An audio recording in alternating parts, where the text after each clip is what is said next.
Made in the image of God doesn't mean we look like Him. It means we're made like love.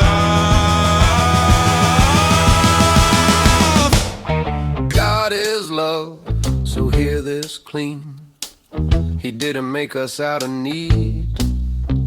No loneliness, no deficiency. No I had to, no hands tied, no greed.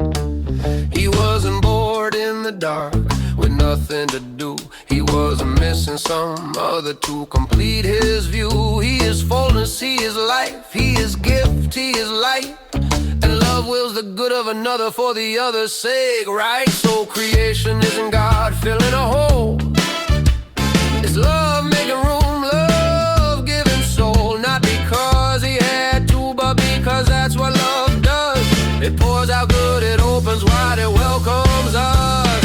Made for communion, made by communion. Not a lonely God, but three persons, one union. We are made in his image, and his image is plural. One God in three persons, and our love is his mural. Start at the start, Genesis, line 1. In the beginning, God. And then line 2 comes on. The Spirit of God over the waters, hovering over the deep. And then God speaks, let there be. And the darkness doesn't get to keep God and his Spirit and his word that creates what he says. One God acting, yet the pattern is already there in the text. Not three gods, not a committee. One divine life, one divine name. But from page 1, the rhythm whispers unity without flattening, oneness without being the same. Made for communion, made in the image of love. Father, Son, Holy Spirit, we're made for the life above. Then God says something that should slow you down. Let us make man in our image. Note the plural sound. Not let me, not let them, but let us, and then it's done. Plural name for God, Elohim, but singular verbs for creation sung. One God creating, one supreme being, yet the words won't let him be reduced to one person singing. And the next line lands like a hammer, simple and plain. Male and female, he made them, not accidental, not interchangeable, not the same. Two persons, equal dignity, different gift, one design, a humanity that isn't meant for isolation. In the image of communion from the beginning of time. Made for communion, made by communion. Not a lonely God, not a lonely mission. A communion of persons at creation's commission. And every analogy limps, so let me say it plain. God isn't three parts, and he isn't one person switching his name. But love in God is not lonely, Father and Son, eternally true. And the Spirit proceeds as love itself, not created, not a third thing made new. So when we're made in his image, we don't recreate the mystery. We reflect it in our bodies, faint but real.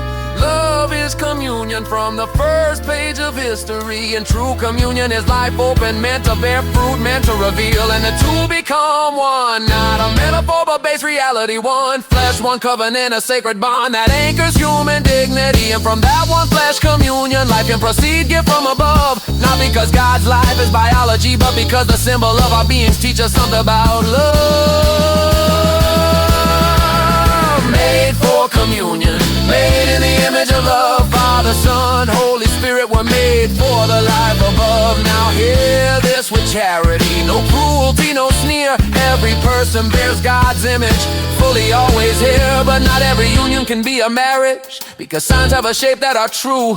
If every bond means marriage, then the words lose their glue. That's why the church, God's a sign, not mere preference, but God's design. A covenant shaped as one flesh, where complement and covenant in a mesh. The love of man and wife tells us about God's inner life in a way that some other configuration could never do. Not wielded as a weapon, but as a witness, faithful, open to life. Love made by communion, for communion which shows us truth above. Made for communion, made by communion, made in the image of love. Father, Son, Holy Spirit, we're made for the life above.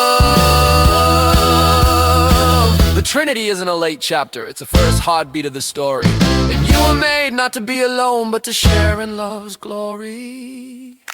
You were created to bear the